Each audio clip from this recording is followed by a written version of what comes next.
We talk about everything, play music in between. Tune in and enjoy Chad's underground scene.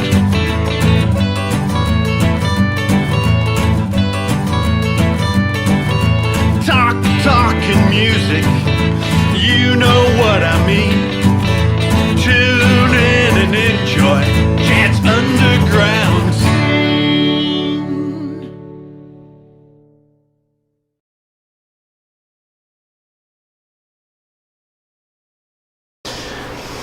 Welcome to Chad's Underground Scene, another special edition out here in Nashville, Tennessee. I am here with my special guest, Danny Dean. How you doing, buddy? Thank you for having me, Chad. Yeah, it's been a little while. Yeah, it's been a long while. We got cut off of touring about a year and a half ago. We played a show in Texas, and then The here we Dallas are. Amphitheater. Yeah, and here we are. With Easter. Yes. Yeah. How's it going here in Nashville? Things are starting to happen again. I moved here a few years ago, and right when I was about to start networking and going out and do stuff, the COVID hit. So I've been sitting around waiting for it to pass by. I'm getting ready to go to New York tomorrow morning to work with Jeff Molesky, the famous producer who worked with the Smashing Pumpkins and Hole and a lot of great acts. I'm doing a solo tribute record, not to myself, but to Cliff Richard and the Shadows. And a lot of people don't know who they are. Great music. Before the Beatles, there was Cliff Richards and the Shadows. They were like the Beatles before they were Beatles, and the Beatles used to envy them and look up to them.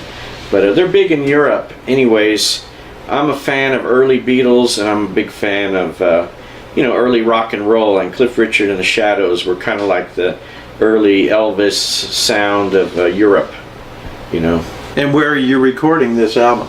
At Rockwell Recording in Syracuse, New York.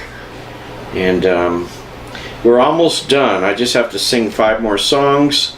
Then we have 16 songs to mix of Cliff Richard and the Shadows. And then 14 songs are instrumentals. They're Shadows songs. And those are already mixed. They sound incredible. He did a wonderful job. Awesome. I mean, you put it next to the original Shadows, you think you're listening to them. Yeah, I can't wait to hear it. It's amazing. And always good recordings coming out of that studio. Oh yeah, the analog tape and the Neve modules and board. He has a Neve VR board. I'm thinking its time, it was probably $1 million when it was new. It's amazing. Yeah, it's funny how we're crossing paths, because I just came from New York to here. Yeah. And now you're going to New York from here. So we're jet setting again. Yeah, it feels good to get out of the house. I've been trapped for a long time.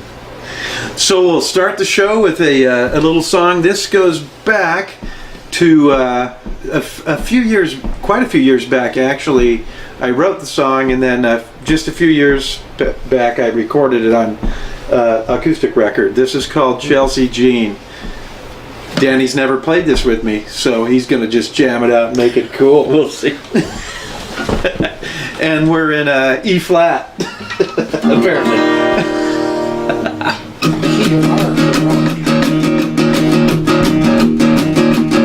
She's got eyes of blue that'll win your heart.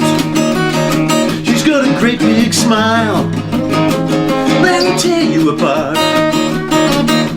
She's so clean, that Chelsea Jean.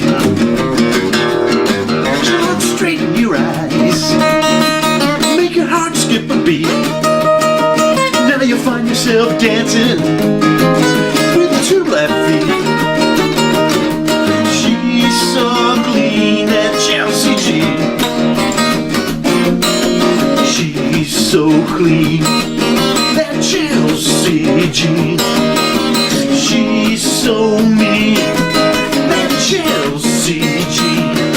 She said, don't worry, Daddy, it's gonna be alright. Take it, Danny.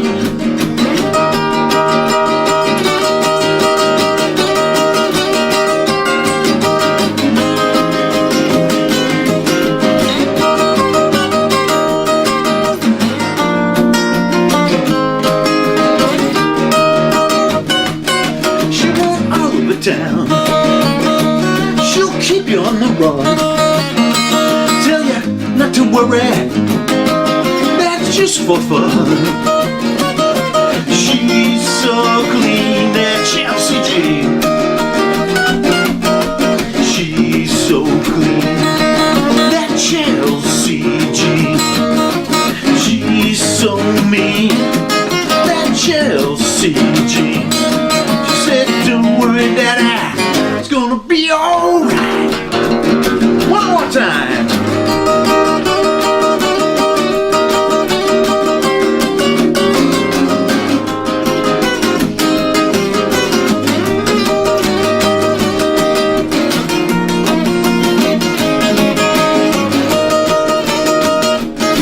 I said she's so clean, that Chelsea Jean. She's so mean, that Chelsea Jean. She said, don't worry, Daddy, it's gonna be alright. I said she's so clean, that Chelsea Jean. Said she's so mean, that Chelsea Jean. She said, don't worry, Daddy, it's gonna be alright.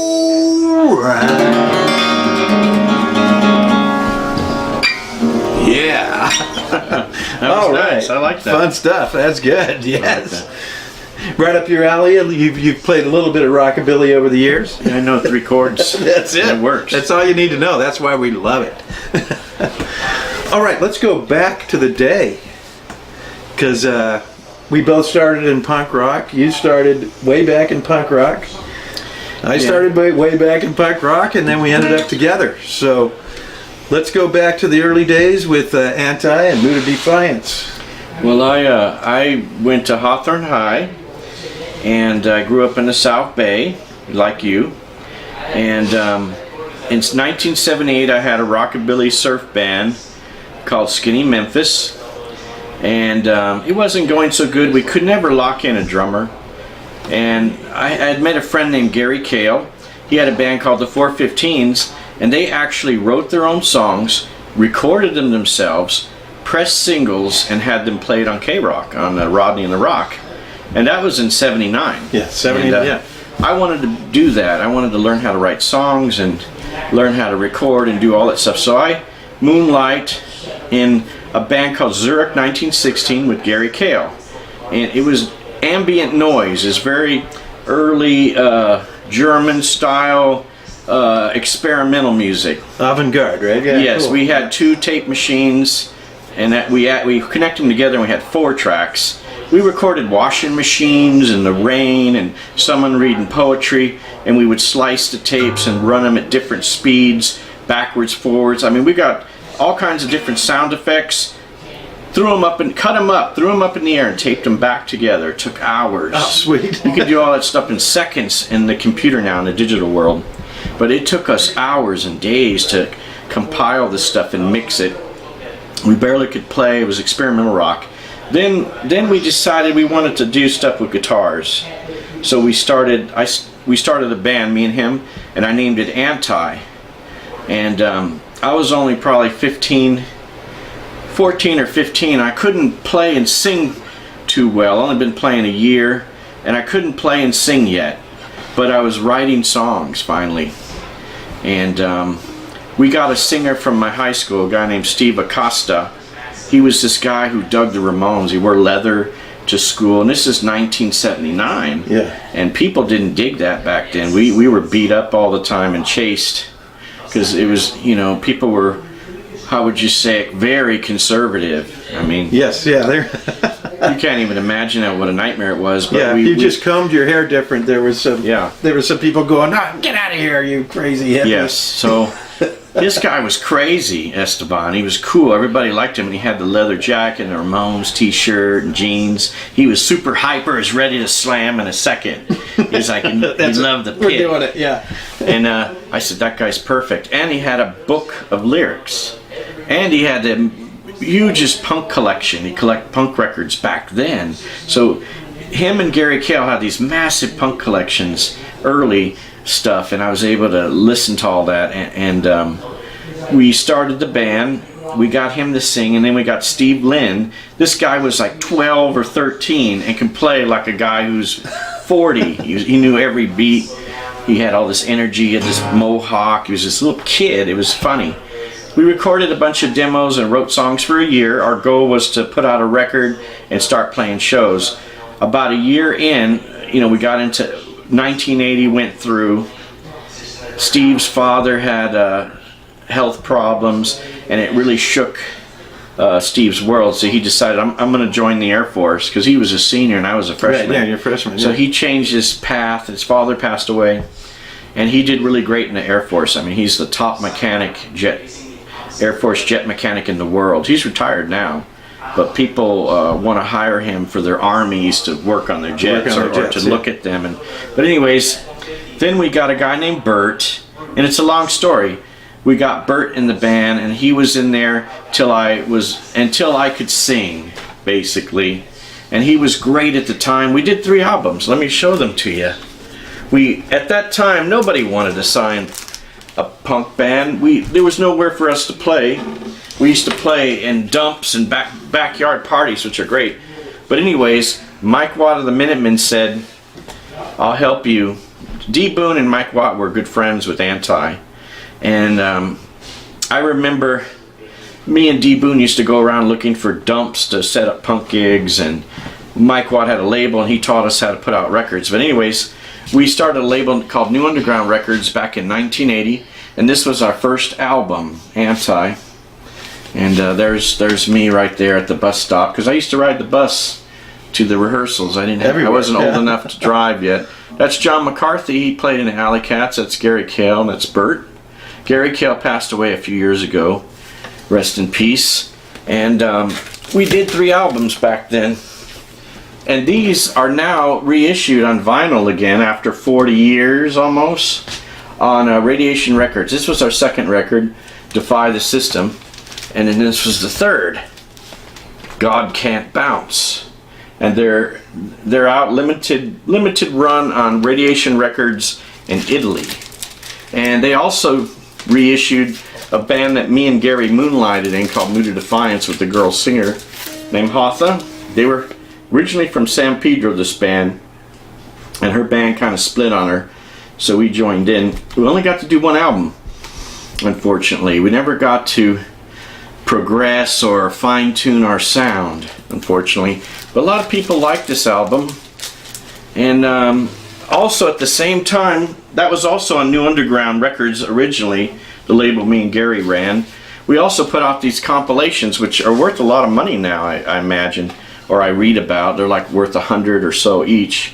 And we found all these bands in the South Bay that we were friends with, and we put out these compilations.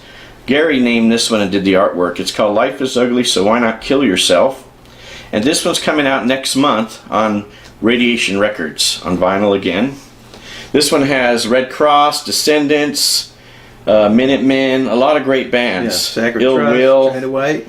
China White, I love. That's a great band. Yeah, great band. And then we did a second one with the Ray Pettibone artwork.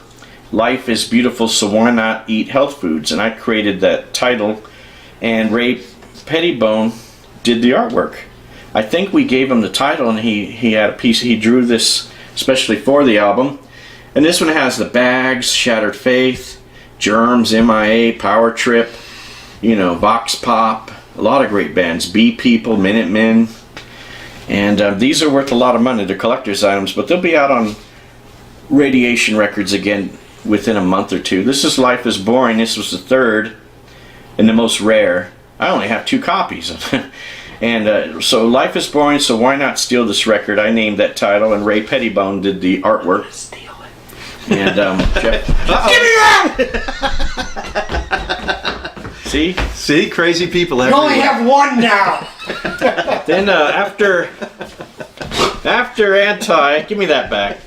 No. $100. After Anti split up, we were in San Francisco. We did our last show and split up. Gary and Norman was the final guitar player. Norman Fernandez from the Ligorians band, and Doug Carrion from later on Descendants. From Descendants, yeah. And what are those other bands he plays in? He plays in a band called Dag Nasty. Dag Nasty, Yeah. Field Day. Those two were in the band with Gary and I, and there was a big fight on stage between Gary and Norman, and the band split up in And we shared a studio with the Descendants 84. for a couple Oh yeah, of years. that was later on. When Doug was playing with them, yeah. And then in 1984, Anti broke up, and I thought that I waited around a year, but when I looked at flyers, it was only not even 3 or 4 months. I was already back in the scene playing shows with Easter, and the band Easter had a few lineups. John Duffy was original member with Jeff Dimmick from Overkill. He was a guy I went to high school with, and Thaddeus O'Shea, who came from Mood of Defiance. That was the first lineup. We had a couple drummers come and go, and then Corky joined the band, and then you joined with him. Corky was your friend, but we got to get signed to Capitol Records sub-label in '86.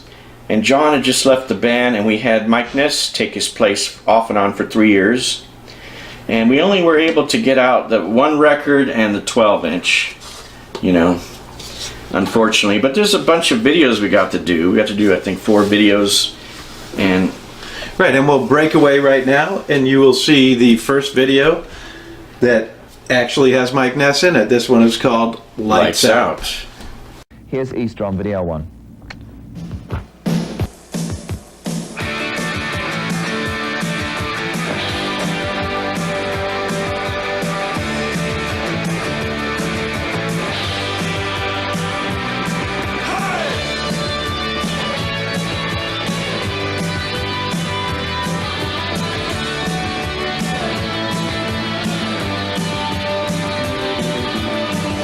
I look at my past, it's the front and side.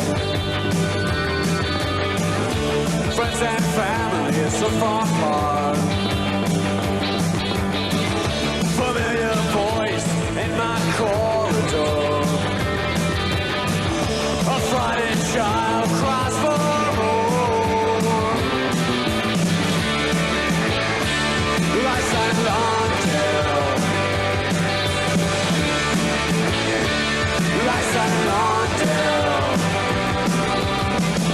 Someone's moved in the room next door. It's a couple miles to the liquor store. Oh, the TV's no use. Already tried it. The radio stops for a bit of quiet. Lights and lantern. Lights and lantern.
Some people like to lie.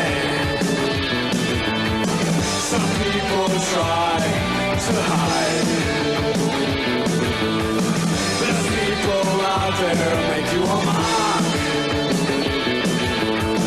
You gotta show them that you're smart.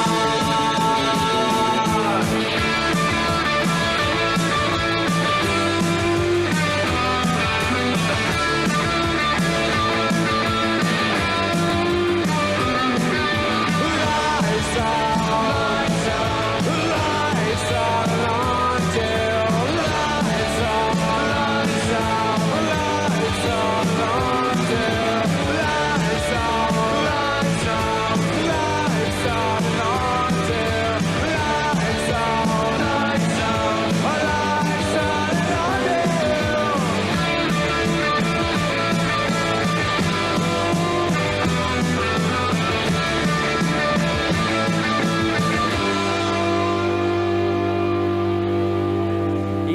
a new band from LA and a producer who's worked with Radio Tokyo, Ethan James. After the break, it's over to Australia.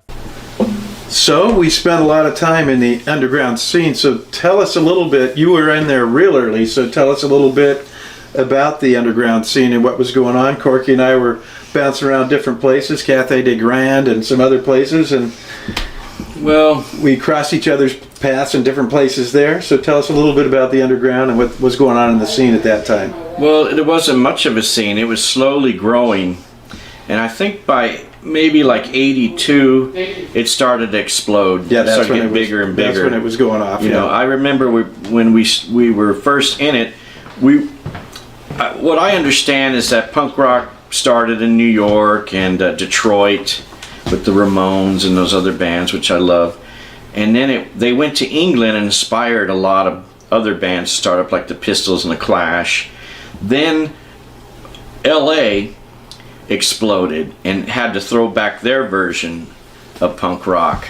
And a lot of people don't realize or even consider, but the South Bay or LA in general had the biggest scene in the world. Oh yeah, yeah. There Even was just some- in the South Bay, we had the Starwood. There was so many bands, you know, and so much going on, you know, that people don't realize how big of a scene it got to be. But it exploded, I think, in '82. We were there in '79, and playing backyard parties and little hole-in-the-wall places. We knew that we loved this music and that we believed in it, and we just played it for not for money or for fame, because we really loved the music. It was music that was ours, you know, music of the youth and from our heart. We sang about the government. We never were political, but we were aware of what was going on in the world. And it's strange when you listen to the songs 40 years later, they make sense. They're relevant to what's going on now. A lot of people tell me that, and it's kind of odd because we were more a leave us alone government type of yeah feel. But it's very strange that I didn't realize it till later, but anti was a threat in a way, even within the scene. They thought we were this radical race, political band. And we actually were banned from playing punk shows because they thought we were too radical. Right, they would take your lyrics and make it what they think it is. You know, it wasn't safe at all. But we really didn't. We were just reporting what we read in the paper and the way people thought. Yeah. It wasn't what we thought. Right, and even Corky, he was in LAX, and they had that song, Mr. Reagan. Yeah, Ronald Reagan. Mr. Reagan, Yeah. and that was super controversial, ended up on K-Rock. That was a huge... And then they were that was like, a get it hit. off of there, this is way too controversial. Yeah, they were very conservative back then. Everyone, the attitude back then people had, the general public, you know, the consumers, they wanted to be accepted by each other. But we didn't. We didn't care to be accepted. We didn't want to be accepted by them. We wanted to be individuals. And have fun and be left alone. Yes, and it wasn't like that. It was hard in the beginning. But I say by '83, '84, the punk scene got violent. There was gangs involved. When a certain amount of people get into a scene or a place, they start doing this tribe mentality. You know, when there's too many people, they start segregating for some reason. It's a psychological thing. And it's always bad when you segregate. And they start segregating into groups, and then they start fighting amongst each other, and they forget why they're there. You know, because they're too busy hating and not loving and having a good time. Or supporting each other. Because we went there, when we were playing, people were there for the music, and after a while, a couple years go by, you see just the back of people's head, and they're fighting, and there's a slam pit, and they're destroying and everyone's everything. angry about nothing. And the scene was hard because we would find a club that would let us have a chance. We used to lie and say, oh, we're a blues band or we're a surf band, and we'd get the gig and they go, wait a minute, you guys don't play surf. And we were praying that the punks that would come to the show wouldn't wreck the place, but they would wreck it. Then we wouldn't be able to have a place to play. And then we'd have to find a new place to play, right? You know. But luckily, later on in time, you know, you had the Cathay de Grande, and you had the Vex and Godzillas and all these so many places after clubs that were really cool, and it supported Mi Casitas was good. Yeah. Yeah. But the South Bay scene was underrated. There were then so the- many great bands. And then same in the Orange County scene. That blew up at the same time. that was and, huge. And then Orange County. that also, like the South Bay and other places, they actually found other venues that could get through all of this craziness. They were shutting down ones because of the violence and all the shit, but there was other clubs that went underground, and they said they were getting the right bands that weren't bringing in those crowds that were the problem. And then the whole thing kind of blew up, and then Well, we get metal stuck took with over, you know? Then we get stuck with grunge. Glam metal took over. I like glam. Which is cool. I liked it, glam yeah. rock from the early Yeah, 70s. that was Glam metal. and the glam metal was alright. It was fun. They It were was nice fun. guys, all those bands. We played with a bunch, remember, Chad? And we and played with on Guns N' Sunset Strip Roses and Faster Pussycat Yeah. were very nice to us. Yeah, we played several gigs at Faster Pussycat. They were so fun. To I hang out remember with. they hired us to play Dancing Waters. They needed a band. Somebody canceled, and they called Yeah. us, and it was all metal gigs. all metal remember? bands, and they loved us. And we were scared. We thought they were going to tear us apart. We went out there and they loved us. I go, man, this metal crowd is cool. Yeah, And yeah. And then the we Gothic played- scene yeah. was huge too. They and then we accepted played us several gigs with Lockup, with which Easter. Lockup, which was Rage Against the Machine. turned into Rage Against Yeah. the Machine when they split up. The singer started his band. Two of them, and they, two of them went And they into- went and started Rage and Against they're the legends. Machine. Rage Against And the they, Machine. when we played with them with Lockup, they were great. Great band, great singer. We Just played with Faith No More, Yeah. a lot of bands. Oh, No Doubt used to open up for Easter. I remember that. And anyways, Easter was from what, 84 to like 90, 91. But that grunge scene just destroyed everything for all of us. I never thought the metal scene would die. I thought it was very strong, but Right. when grunge came in, it just took over. It was took over amazing. everything. It and- kind of combined. And it was so punk and- short-lived. It was crazy. It's weird. It was like a combination of punk and metal. You know, it was their own thing. And there was no build to it. It was just here, and then it was big, and then it disappeared. Yeah. As fast as it came, it disappeared. So Crazy. I think in 92 I started Mercury Tilt Switch, and then that didn't work out as great as we wanted it to. We were doing that for 2 or 3 years. Did an album with Jay Baumgartner, who's done a lot of huge acts. You know, Tool, Korn, all those bands. And he also did the mix on their. He also did Single. the 12-inch single, and that didn't work out. So I committed career suicide. People thought I was going to be the next Bruno Mars, you know, and I don't think Bruno Mars was out yet. Career suicide. And Bruno Mars, I heard that he was a fan of Easter's. Mm-hmm. You know, because there's a picture of him, and I have a picture of me. I don't know if he saw it, but he did the same pose, wearing the same clothes with a Gretsch. I go, that is so cool. But his family or somebody contacted me and said, did you know that Bruno Mars was a fan of yours and he had the Easter album when he was in high school? Oh, nice. I go, no, how would I know? I go, that's an honor because he's such a great songwriter. But people thought I was going to go that route. But I didn't. I committed career suicide, and I went to do my roots music because that's what I loved. I loved 50s music and some 60s. And I went, instead of going by Danny Phillips, which a lot of punk people know me as, I went by Danny Dean, my first and middle. And they never knew that. Yeah, and I it did made total rockabilly. sense to us because you always said, "Oh, we need to put a little more Johnny Cash into this song," or we need to put. You always brought up good, cool '50s artists Just- for us to just listen kind to. of stay a little bit of rootsy. Yeah, but, Eddie Cochran. We but- played Eddie Cochran covers in Easter. Just had a great time. But I did the roots thing from what was it, 94 to now. And That's 20 something years, 25, 26 years. And between all that, I would moonlight in other bands. I played with OMD briefly. I was their touring guitarist. They were synth pop pop band that was huge from England. Orchestra Maneuvers in the Dark, which I loved. That was the biggest challenge for me, and that was a great experience. And then I played with Roddy Radiation from the Specials. When I was doing my rockabilly band, I got to open a lot of tours for different bands, like Yeah. the Specials and Berlin and Flock of Seagulls, all these different bands. So that's where I adopted some of the 80s covers with the rockabilly vintage feel.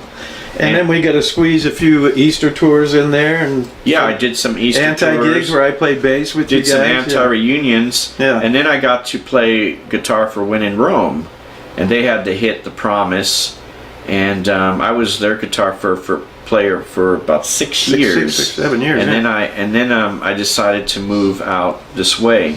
I moved to Kentucky for 2 years, and then I decided there wasn't enough music going on there. And I tried to absorb the bluegrass, but it wasn't my thing. He just found Anne Marie's the name of his latest flame. He talked and talked, and I heard him say that she had the longest, reddest hair, prettiest blue eyes anywhere. Anne Marie's the name of his latest flame. Easy. Though I smiled, the tears inside were burning. I wished him luck, and then he said goodbye. He was gone, but still his words kept returning. What else was there for me to do but cry? Would you believe that yesterday this girl was in my arms and swore to me she'd be mine eternally? Anne Marie's the name of his latest flame. We're gonna rock it. Go to Tennessee.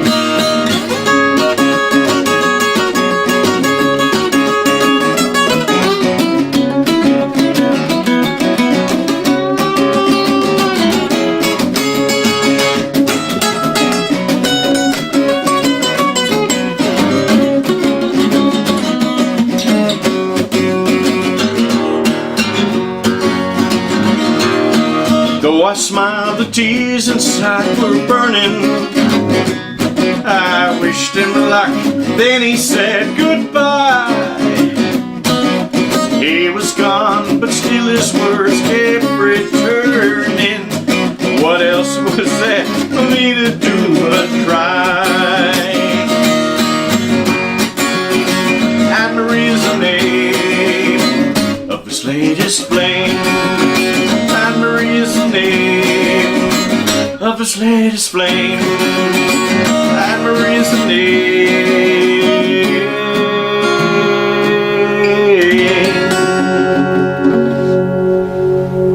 Nice. Yes, good memories there. We played that 100 times at least, right? With Easter. Yeah, I haven't played that in 100 years, I think. Sweet. So, we hung out a lot of clubs with Easter, had a lot of good times. So maybe tell us a best story about times. some of the best times we had hanging out playing with Easter. Oh, I don't know where to begin. It's a Probably long- the Anti-Club would be a good place to begin. Oh, I'll try. Oh, what? Oh, when? What are you We had thinking? so many good times there. The Anti-Club was wonderful. Helen's Place, it was called, and then they switched it to the Anti-Club. Pia Zadora's mother owned it. Yes, the actress yeah. from Helen. It's awesome. what was that movie? Valley Girl. Valley Girl, yeah. Yeah, I showed that movie to my wife recently, and she'd never seen it. She really liked it. And Pia Zadora shows her tatas on there a lot. It was like, remember when we were in high school? We're like, whoa! Oh, yeah. Ooh, that's a they good showed movie. boobies. That's a good movie. I like this movie. That's right. You know, You gotta see this movie. and that was what's his name? The famous actor that was in it. I can't remember Oh, his yeah, name. yeah. Yeah. He's oh, one of the shoot. Copelands. Yeah. What's his name? Oh, I can't remember. It'll come to us somewhere Yeah. in here. We'll jump out That's with what happens when you get older. That's right, yeah. Not old, but older. Nick. Right? No, that was his real name. Nicolas Cage. Yeah, Nicolas Cage. Nicolas Cage. Yeah, There you go. I like Nicolas Cage. See, I get half of it. You get the other He half. was We're great good. in that movie. I love that movie. Hey, Jeff. Word. The mall's here. How about that? I am here. I stole That's an album. twice in one day I ran Yeah, into you you. better bring it back. How did they say? Better give me that record or I'll steal it again. That's or I'll steal it again. No, we had a roller coaster of events when we were in Easter. Those were great times. And it hasn't ended. We just about every year we've been able to do some sort of reunion tour or reunion shows.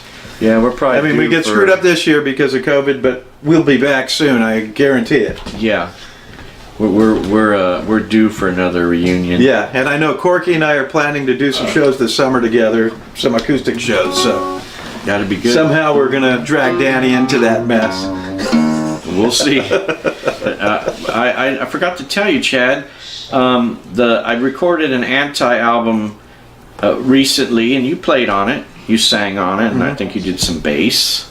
That got picked up by Dr. Strange Records. Oh, sweet. I just sent them the master yesterday for vinyl. It's coming. A new Anti album's coming out. It's actually a celebration album. It's the 40th anniversary when Anti started. I recorded 20 songs. 19 of them are original Anti songs we re-recorded with different band members from different bands like Bad Religion and all these different characters. And wrote one new song, and Mole helped me write the new song. It's called Shut It Down. And Dr. Strange heard it and loved it. They heard. I let them hear a demo of it. Awesome. And it's coming out. I just sent them the master, and it's going to go to the pressing plant next week. And then following that, it's going to be all money and fame, right? I don't know. No money and shame. But I'm very proud of it, and we'll see what happens, because they want me to come to the West Coast and do some shows, maybe at what's that place? The Glass House. Glass House, yeah. And Fox Theater. Fox Theater, yeah. Fox Theater. That's still So around, I'll let you know if we need you to come play Yeah, bass. and we'll play. Yeah, we'll play again. We'll do it again. We'll see. See about that. So what's And maybe next? we'll get Chris to jump in with us. Chris. We'll see. That would be nice. All right, so here's a song all about Hollywood and that whole scene. And we were in our 20s, so we were legends in our mind.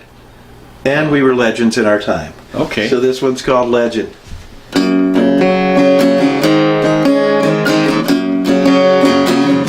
I remember all the fun we had at the Cafe de Grand.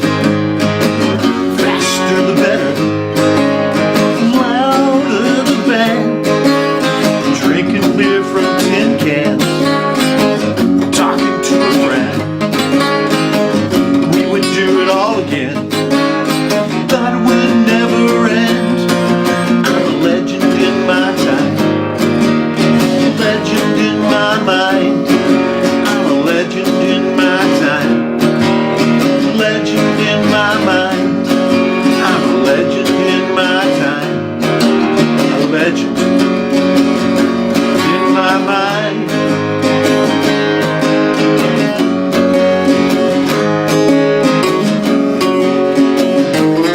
I still remember Fender's Ballroom and the Santa Monica Civic.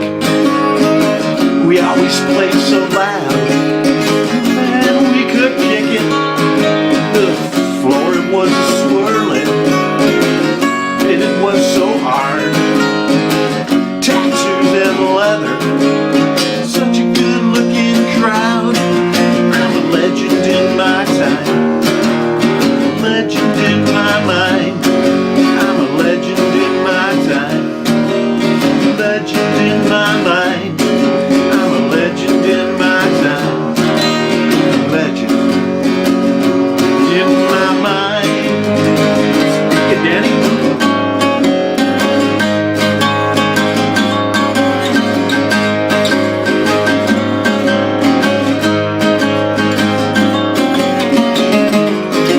Said 120 minutes, VH1R, my favorite band. Stiff Little Fingers, 999, all of their fans. 3 clubs a night, and then cancers with your friends. We would do it all again. Thought it would never end.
So that was all about, I mentioned a whole bunch of the different clubs we played in those days and places we hung out and saw some great bands. So what was maybe one of your favorite bands that we played with? Because we played with so many. Oh my God. Oh, I don't know. All of them. All of them, yes. I'm kind of in the same boat. I don't think there was any bad bands. No, really. no. I'm trying to remember, who was your favorite? Even the crazy, insane ones. We played one night. We were undercover as Zombie Sluts from Hell, and we played with Green Jello, We did? who changed their name to Green Jelly, right? Oh yeah, they might have gotten sued. And and it was, they were such an odd, weird band. But it was fun and cool and loud and crazy. It was weird. Easter wanted to be, we wanted to be able to fit in everywhere. You know what I mean? So we did. Our sound and all that stuff, we were able to play metal gigs and experience that. Gothic bands. Remember we played with the Nine Inch Nails? Yeah. Trent Reznor? He was so nice. I liked meeting him. And then Perry Farrell was super nice. We played with them a couple times. And we played with a lot of really great bands, and I feel blessed that I got to be part of that music scene from the 80s, the early 80s on, because a lot of great bands and a lot of them became legends. I mean, I used to hang out in the alley with Flea, and we'd talk about John Watson of 999. Oh, yeah. He was our hero, and Flea played in Fear and for a little while, then he quit to focus on the Chili Peppers, and God, there were so many. And one of the highlights for me was playing with Alex Chilton. Oh yeah, that was a great that was show. amazing. And then we got blamed for the riots in Orange County after that show. He was very mellow and nice. He's a legend. And so amazing. And man, could he sing,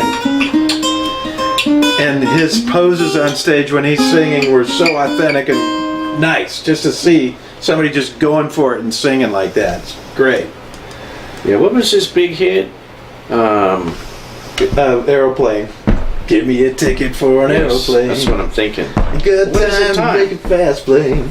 I'm a coming home. Yeah. Oh, my baby. My baby wrote me a wrote letter. me a letter. It's called The Letter. Yeah. That's an amazing song. He And did I- it live that night. He was Yeah. only a 3-piece. And I was able to do it on one of my shows. One of my friends, Larry, said, "Hey, let's play that song from Alex Letter. Chilton." Yeah, from the Box Tops. It was actually before Alex Chilton The Box did any Tops, solo that's right. records. He was in the Box Tops. I think he was like 15 or and 16. he was a young teenager. Yeah. And he And had he a sang voice like of a he was 40 or 50, you know? and smoked 100 packs of cigarettes.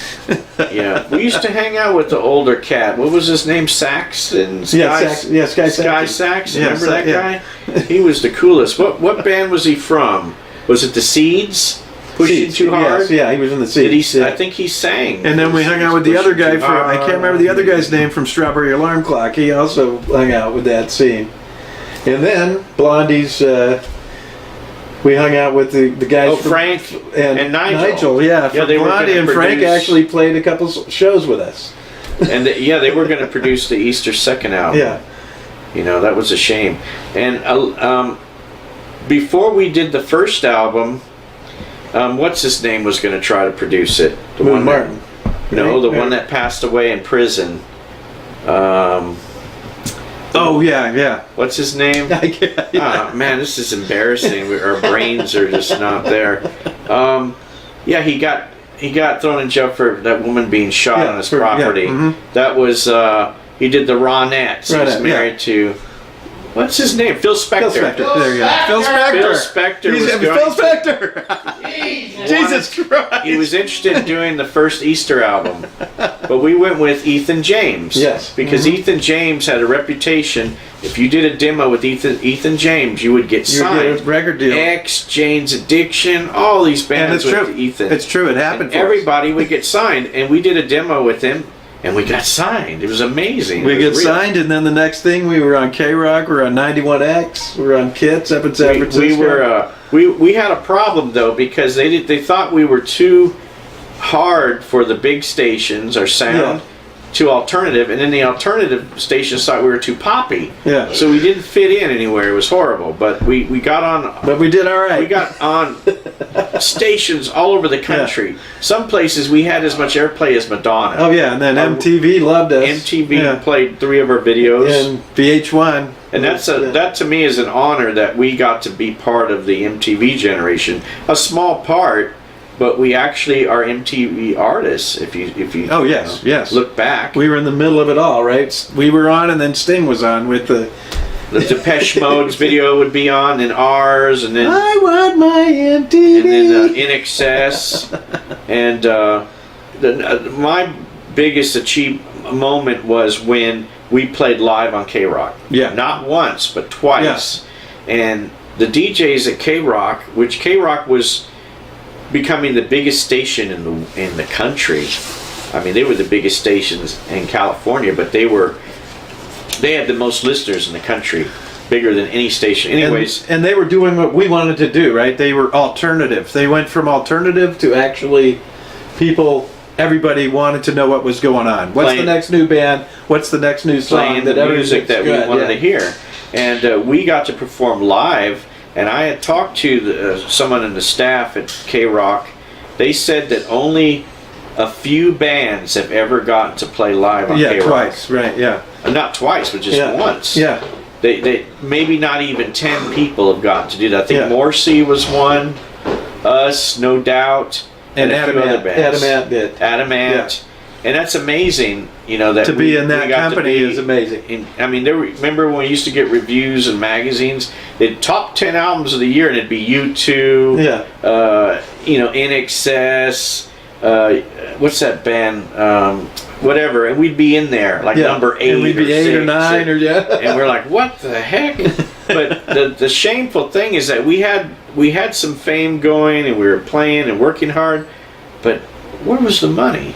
Right. Oh yeah. They weren't pouring money on It was us. embarrassing. Oh yeah, you're popular and you're on TV and all that, but you don't have enough to buy a cup of coffee. Right. So we had here's a good little story. All right. And we were in San Francisco, and we're playing with Concrete Blonde. We were touring with Concrete Blonde. And we were on tour, and we had a night off. So we figured, what are we gonna do on our night off? Let's go to clubs and hand out flyers and tell everyone about our show tomorrow. And the show got canceled. and we went to this we went to this club, and we figured, let's go hang out in this club, and it was like a late night club. And we're standing out in front, and I asked the guy, hey, do you think we could get into this club? We want to go in and say hi to some people. And the guy looks at us and he goes, I know who you guys are. I go, yeah, can you think you could let us in? He goes, well, I have to talk to the manager. And I go, okay, cool, get the manager. And so the manager comes over and he goes, oh yeah, you guys, the guys from Easter, yeah, go right in. And the bouncer walks over to us and he goes, hey, I want to see something, you guys. He goes, can you guys all open up your wallets? And I'm like, what? Oh, I and remember. he goes, open up your wallets because I want to see the cobwebs fly out of there because I just saw you on MTV's twice He says, yesterday. I want to see a moth fly out of your wallet. Isn't that weird? What does that mean? It was hilarious because we weren't paying to get in; we were getting in free, right? Because we were broke and he wanted And to we see were a broke, moth and he's and he like, saw "Wait a there was minute. no money in our You're wallet. I saw you at MTV twice yesterday. How the hell are you asking to get in free? It's a disgrace. And then the following day, we played with Concrete Blonde again. It was a great tour. That was a lot of fun. The tour was great, but they were threatened. Am I allowed to tell that part of it? Sure. Okay. When we would go on tour, we made a point to go and embrace and meet the audience. Everybody, as a group. yeah. We went out there, our roadies, Ray and Tim Anderson, we would all go out there and meet everybody. And after a while, after the show went to the hotel where we're staying. The parking lot would be filled with hundreds of people from the gig. And we would be at the same hotel as Concrete Blonde, and her band wanted to hang with us because it was exciting and fun. It was like, people were bored in these little towns, and we'd come through there meeting everybody, and they loved us and wanted to party. Great time, yeah. We had two rooms next to each other filled like sardines. Right, with as many people as you could get and in, people yeah. all over the balconies, all over the parking lot. It was a huge scene. And the late, what's her name from Concrete Blonde was mad because her band was partying. She wanted them in bed right after the show, rested for the tour. For the next show. After a while, we got thrown off the tour because we were getting too much attention. And the band, her band wanted to hang with us all the time. They liked us, and we got thrown off. But that's not the first time that happened. But it was a great time. It didn't was a matter. We had a wonderful- great time, yeah. and we made a lot of friends.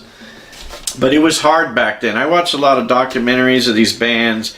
Oh, I got it really hard. They're sitting in a big tour bus with chips and Yeah. dip and We're in alcohol. one van And all together. We're like in a van, 10 guys crammed up, you know. And sometimes a show would get canceled on tour. Yeah. And we're scrambling to find one. We needed that money to make it back to, And we'd to the start next knocking. state. Yeah, and we'd start knocking on Next- doors of bars and We would clubs go- and going, "You want us to play? We'll play for tips." It was that tight where every show counted. It was your budget. Okay, if we got to do all these shows, and that money from this show gets you to that show to make that money to get to the next show. It's like a domino. But one of those shows got canceled, and we were trapped in San Francisco. And we had to. We went and knocked. Went to the clubs. Hey, can we play here for a couple bucks for gas? And the next morning we went to Fisherman's Wharf. And we did some busking at Fisherman's We Wharf. went Fisherman's Wharf, put our guitar cases open, and we played out there. And all these tourists came and threw money in there. You know, it was really unusual. It Me was and awesome. Corky noticed that the hobos down there We're putting money in were there putting in our 20s, guitar case. Yeah. 20s in the Yeah. case. But tourists and all these people had money were putting in like quarters and And dollars, dollars. Isn't that strange? Yeah, and it's crazy. There, And we walked out of there and bought some pizzas and got gas and was able And to went get to the next town. state. Yeah. I think we had to go to Oregon, Oregon. yeah. Oregon to catch up with Concrete Blonde. But it was rough, but it was a great time. Remember we did that big tour.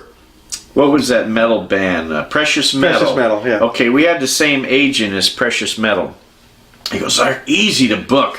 Girl bands. I just make a call and say it's a girl band. They go, how much you want?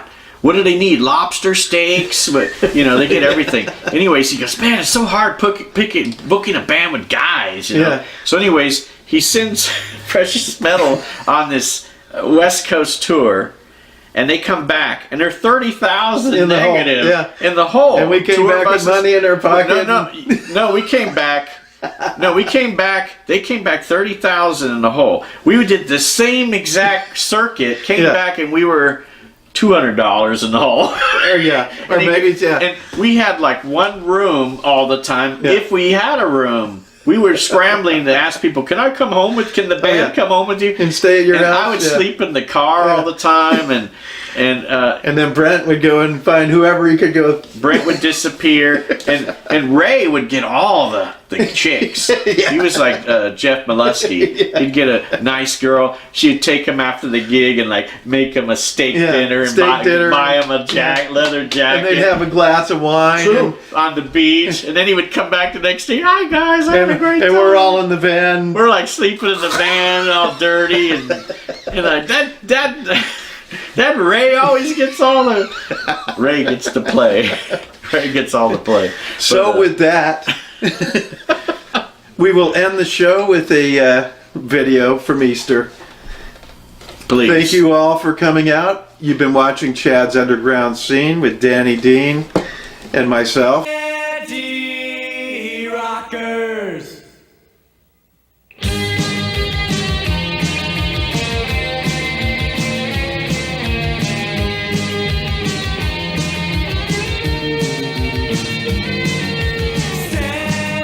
Steady rockers. Steady rockers. Let me tell you.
too.